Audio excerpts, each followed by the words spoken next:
அதாவது நம்ம படம் பண்ணும்போது தெரிஞ்சவங்க மட்டும்தான் பேசுவாங்க இல்லையா? தெரிஞ்சவங்க மட்டும்தான் வந்து ஏமாப்பா அவங்க இது பார்த்தேன் அப்படின்னா. ஆனால் தெரியாதவங்க கூட வந்து கை கொடுத்து உங்க படத்தை பற்றி கேள்விப்பட்டீங்க நல்லா இருக்குன்னு சொல்லும்போது ரொம்ப சந்தோஷம். அப்போ நம்மளை மீறி ஒரு இடத்துல போய் அடையுது அப்படின்னாலே அது கண்டிப்பாக அடுத்த கட்டமாக மக்கள் சேர்ந்துடும். அதான் இன்னைக்கு இவ்வளோ விஷயங்கள் நடந்துருக்கு. அதை நம்ம சொன்னாங்க. நன்றி சார். நீங்கள் சொல்லுங்கள், அன்றைக்கி 300 தேட்டர் கொடுக்குறேன் அப்படின்னு சொன்னார். எத்தனை தேட்டர் ஒதுக்கியிருக்காங்க? அதான் சொல்லணும். அதான் சொன்னேன், இதுக்கு வந்து ஒரு 150 ஸ்க்ரீன் வந்தால் போகிறோம் நான் எதிர்பார்த்தேன். வந்துச்சா? 150 ஸ்க்ரீன் வந்திருக்கா? வந்துருச்சு. ஒரு இன்னும் 20 ஸ்க்ரீன் ஏன் வரலன்னா பயங்கர ப்ரெஷர். ஆல்ரெடி வந்து கேள்விப்பட்டிருக்காங்க, பயங்கர ப்ரெஷர்.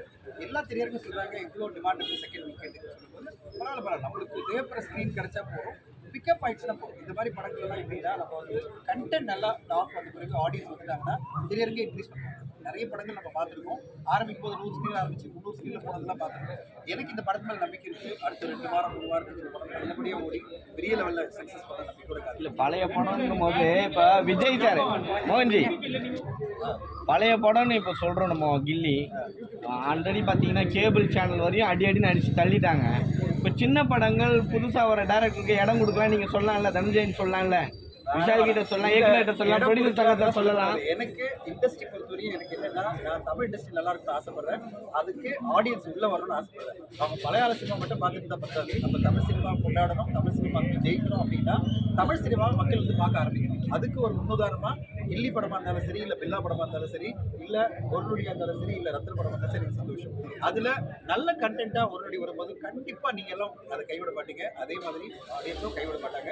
அதை நம்பிக்கையோட காத்திருக்கிறேன். ஸோ இதில் குறை சொல்கிறதெல்லாம் நம்ம வந்து பண்ணக்கூடாது. ஏன்னா இன்னைக்கு ஆடியன்ஸ் வரமாட்டாங்களா திரையர்களாக எதிர்பார்த்துருக்கும் போது ஆடியன்ஸ் வந்திருக்காங்க. அதை ஃபர்ஸ்ட் செலிப்ரேட் பண்ணுவோம். அதில் நம்ம பெனிஃபிட் ஆகிடும். இது ப்ரொமோஷன் என்ன பண்ண போறீங்க? சரிங்களா, நீங்கள் பார்க்காத குறைகளும் கிடையாது. ஹீரோ கிட்ட கேளுங்க. ஹீரோ கிட்ட கேளுங்க. ஹீரோயின் அப்படி இல்லை, அதாவது அவங்களே ஒரு உதாரணம் பார்த்தீங்கன்னா ஒரு முக்கியமான ஸ்க்ரீன் நாங்கள் நேற்று வந்து கேட்டுட்டே இருக்கோம் சார் ஒரு ஷோ கொடுங்க அப்படின்னு. அதெல்லாம் அவனை பேசல அவளா அப்புறம் அவர் கோச்சிங் போறாரு. அவர் வந்து நாளைக்கு எதாவது ஷோ கொடுத்தா அவர் நம்ம என்ன என்னை பற்றி சொல்லிட்டு இருக்காரு.